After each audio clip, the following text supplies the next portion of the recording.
परमात्मा ने जो भक्ति करनी है तो भगत की तरह रहना पड़ेगा, बुराइयों से भी बचना होगा और एक बहुत ही साधु भाव में रहना पड़ेगा, किसी की आत्मा नहीं दुखावे। ठीक है, आपको धीरे धीरे सेट होने में टाइम लगेगा, जैसा भी जिसका व्यवसाय है अब वर्तमान में उसमें एक साधुता लाओ। जैसे कोई मजदूर है, सेवा कर रहा है किसी के और भगत हो गया तो वो तन मन धन से सेवा करे उस मालिक के उसमें, क्योंकि वहाँ से उसने रोटी मिल रही है। और फिर परमात्मा ऐसी प्रेरणा करेगा उस मालिक के अंदर, देख भगत आदमी होते ऐसा हो भाई, कोई चीज़ पड़ी रहो घर में उसके लिए मिट्टी समझे, चाहे पैसा हो चाहे सोना हो कुछ भी हो, अपनी मिली हुई 2 रोटी यानी 2 जो दिहाड़ी मिलती है उसमें संतोष सब्र करके देखा कितनी इज्जत बनेगी उसकी और कितनी विनम्रता और उसके प्रति सद्भावना और उसका आदर बनेगा उस मालिक के हृदय में। इसी प्रकार अगर आप मालिक हैं, भगत हैं, आपके यहाँ कोई सेवादार सेवा करता है, उनको अपने बच्चों की तरह समझे, उनको भगवान के बच्चे समझे।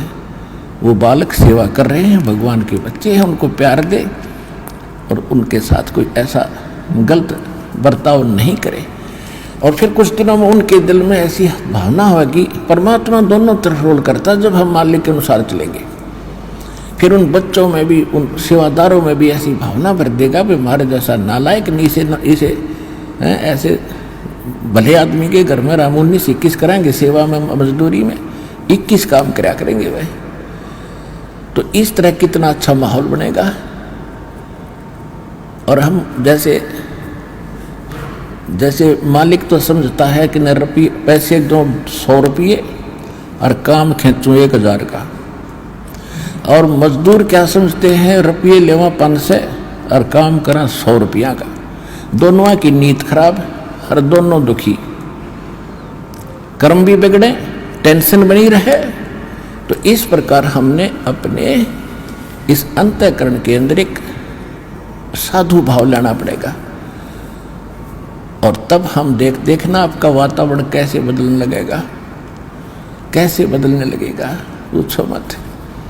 तो तब हम यहाँ भी सुखी होंगे, आपको चिंता नहीं रहेगी कि वहाँ सेवादार सेवा कर रहे हैं, वो अपने तन मन धन से सेवा करेंगे, भगवान से डर के वो भगवान से डरने वाले हो जाएंगे, फिर बातें खत्म हो जाएगी। अब तो आग लगी पड़ी है, रिश्वत ले ले, यूँ ले लूँ, फलान करूँ, जब करूँगा तेरा काम धर दे 500 रुपये, और उधर से 500 ले लिए, डॉक्टर के जाकर 1000 लग गए, वो 500 भी गए, 500 अपनी तनख्वाह में तो गए। अरे वो पाप कर्म जो के दो धरे के धराए रहेंगे, फिर गधा बनकर पूरे करेगा जिससे रिश्वत ली है। तो इसी विघ्न में पैर दो मत, ये भगवान बताना चाहते हैं।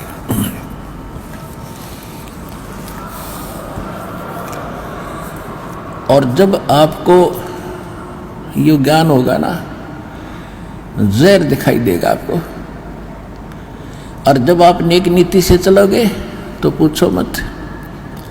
अब दास बहुत देखता है, एक छोटा सा बच्चा ने बोला जी 55 रुपये पाए मैंने पड़े, वो घर पे ले आया, घर वाले बोले ना बेटा हमने नीचे धर दे, अपना दान पात्र में डाल दिए, इस विषना हम नहीं खाएंगे। अब देख जिसके गिरे थे उसको पुण्य हुआ, यहाँ पर भंडारे में लग गए, और वैसे उस पर चौनी खर्च हो रही थी कि उसने विधि का पता नहीं, और वैसे कोई और मिल जाता उसने जाते कह घुट्टी लाओ उसके 55 रुपया की, या कितने मांस मिट्टी खाओ उसको और पाप लगाओ। तो इस प्रकार हमारी नीत साबित होगी, भगवान खुश होगा, और जब भगवान खुश होगा तो फिर कमी नहीं रहेगी। हमने परमात्मा को प्रसन्न करना है, और परमात्मा प्रसन्न होगा तो फिर कमी किस चीज की, फिर तो क्या बताते हैं परमात्मा, साईं इतना दीजियो जामे कुटुम समावे, हम भी भूखे न रहे, अतिथि न भूखो जावे।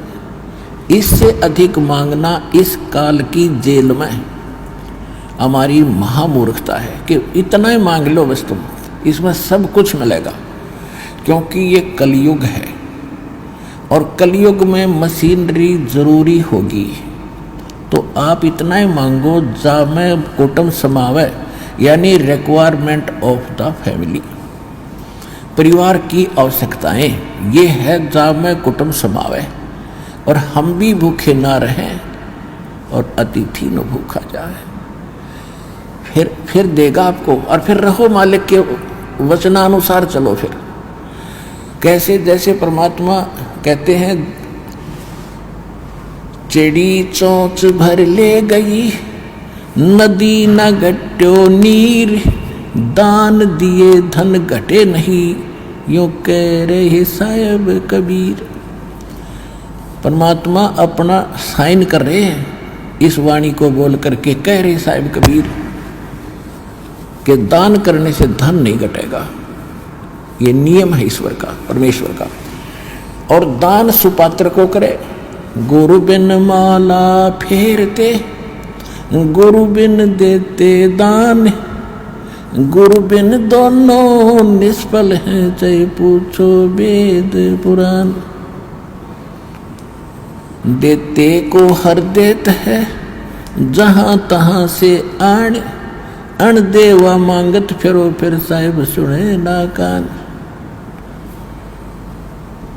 अब परमात्मा ने एक भूमिका करके दिखाई हमारे को कि साईं इतना दीजियो जिसमें कुटुंब समावे। एक धानक, एक जुलाहा, सुबह से लेकर शाम तक एक बारीक बारीक तार इकट्ठे करके धागे और कपड़ा बुनता है। एक दिन में मुश्किल से भी 5 फुट 10 फुट बना पाता है, 5 फुट 4 फुट, और बहुत लंबा सैकड़ों फुट का तार वो थान बनाना पड़ता है, ताना बनाते थे। वो हफ्ते में पूरा होता। उसकी जो मेहनताना मालिक को मिलता, उसमें से अपने परिवार के लिए जो आवश्यक सामग्री थी, खाद्य पदार्थ लाते, और शेष बच जाते उसको सत्संग और भंडारा में लगाया करते थे। इस प्रकार परमात्मा हमें उदाहरण देते हैं कि इस लोक में आप भगवान की भक्ति अवश्य करो, पूर्ण संत से प्राप्त करके, फिर परमात्मा एक्शन में आवेगा। और वैसे आप ये फार्मूले अपनाओगे तो सफल नहीं हो पाओगे, क्योंकि फिर आपके साथ काल रहेगा, ये मन है, और केवल वर्क डन मिलेगा आपको।